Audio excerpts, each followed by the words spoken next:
Hello, my name is Miranda, and I just wanted to document some of the changes going on in my life and what has helped me really step into the identity that God created me for.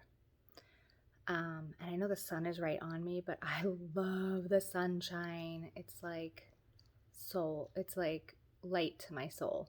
So I'm just enjoying a sunset evening in Chicago and just feel like I need to document, and maybe it's just for me, maybe people will watch, but I just kind of want to verbally process what's going on in my life. And I have to start with, first of all, I have believed so many lies in my life. And, I've kind of been on a healing journey probably since about 2015, when I remember one day literally sitting on the couch and feeling like I have got to do something different. I decided, which I think making a decision is number one. You have got to decide that you want to make a change in your life. And for me, everything probably looked great on the outside, but inside I felt empty.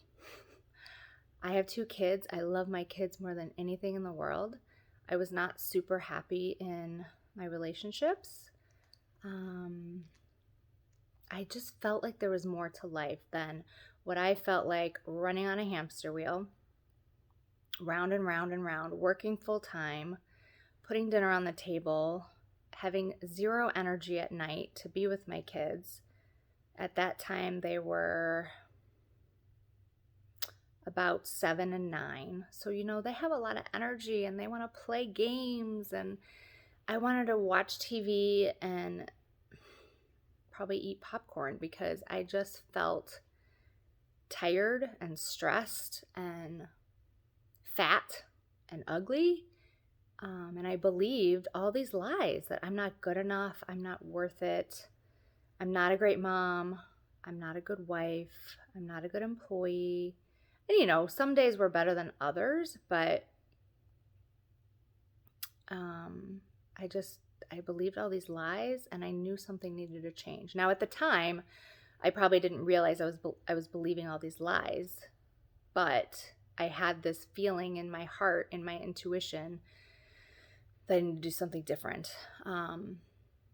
And what I feel like, I think I felt like when I get that job or when I make this amount of money, then I'll be happy. Or when my husband and I are getting along, or we go on date night, or when he does this, or when he says to me something, or when he accepts me for who I am, or when I lose 20 pounds, or when I make this amount of money, or when we live in this place, I think I felt like, oh, then I'll be happy.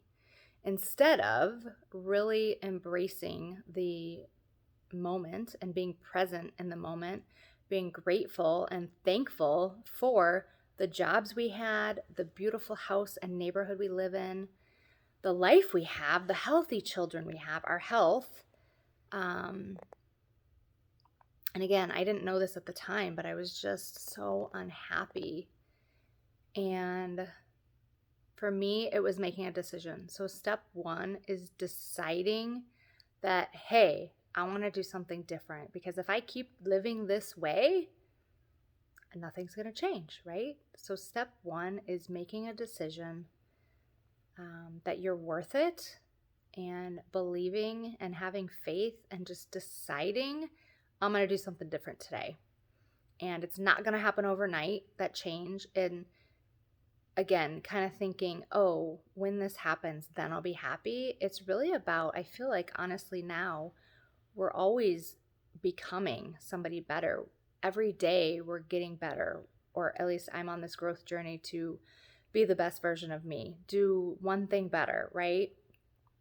I don't feel like ever I'm going to have arrived at this place where, okay, I'm happy, I'm all good, I don't need anything else in my life. I mean, I definitely have moments of gratitude that, wow, things are aligning. Wow, things feel really good right now. But there's also always things that I want more of, or I want different, or I want changed maybe.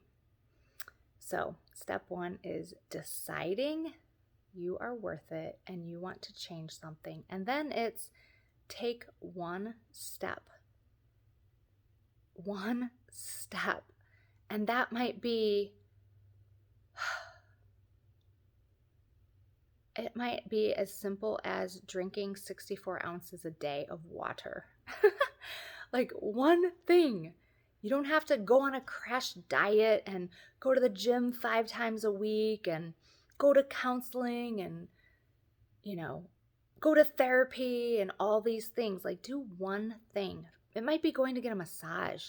As moms, I feel like I put myself on the back burner. I put my marriage on the back burner because when I had kids, I wanted to be a mom and I worked full time. So I had guilt that I wasn't with them all the time. And I just wanted to be with my kids, and I made them my number one, and probably for a while put myself and everything else in back and made my kids my number one. Now, obviously as moms, we need to do that at some times, especially as they're babies, but I would highly, highly recommend if you have babies and you're a new mom, make sure that you take time for yourself, get a massage, get a pedicure. Go on date night with your husband. Don't let that relationship, you really are one with your husband, and that is the most important relationship, because if you don't put it number one, somebody told me if you're not working on your marriage, you're working on divorce. And I strongly believe that. And obviously it takes two, but sometimes the woman has to lead. I'm an empath and I feel hard, and I'm also the love languages, words of affirmation. So I want to hear, I love you, and wow, thank you for doing this, or wow, you really look great today, or just the littlest things. Wow, thank you for emptying the dishwasher. I really appreciate that. From my kids, from my husband, that's from friends, from parents. That's just what I want to hear. And somebody told me my husband is acts of service. So when I was tired on some days and he would ask me to get a glass of water, and I said, no, get it yourself.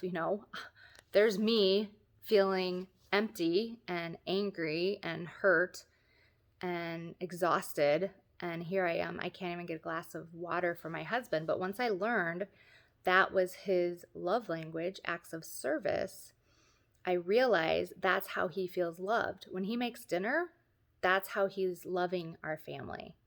When he mows the lawn, that's how he's loving us. That is how he shows love, because to him, when I take out the garbage, that's me showing love. When I do something for him, when I do the laundry, when I get that glass of water for him. So I started doing that and things changed. So I would highly recommend the love languages. I think there's 5 of them, and there's free quizzes and tests you can do online. It's great for kids. I think I have the love languages for teenagers book. Once you know the love languages of the people that you love in your life, it just made sense. So that was huge for me, and even huge for my kids. They actually took it the other day, and I learned, I kind of know what their love languages are, but they can shift too. And sometimes they may have 1 or 2. So check out the love languages. I highly suggest that for anybody, any relationship. That has been a game changer for me, for sure. And just kind of understanding, me telling my kids or my husband or my parents, hey, I love you, may not fill their love tank. It's me doing other things. Sometimes it's gifts. The 5 are gifts, physical touch, words of affirmation, acts of service, and quality time. So I think both my kids really are quality time and just spending time together. So, and what that means, gosh, these books are so good. And there's probably YouTube videos or something too. But this book, The Love Languages, is definitely worth an investing in, or just downloading from the library. I just learned so much, and I feel like that was a huge shift in understanding my relationships and what filled me up. And it's interesting because then I started hanging around with people women especially, that built each other up, encouraged each other, empowered each other, saw each other for who they were. And I hang around people that say, hey, you are brave, you are strong. And do you know how fulfilling that is to hear? Sometimes I don't get that in other relationships. So I'm going to go, to what fills me up and what that is. And that just really helped me in my relationship. So I'm going to stop now. 10 minutes is probably good. And I feel like there's so much to share, but maybe I'll hop back on and make another one. Thanks for watching and just following my story as I step into the identity God created me for. Have a blessed day.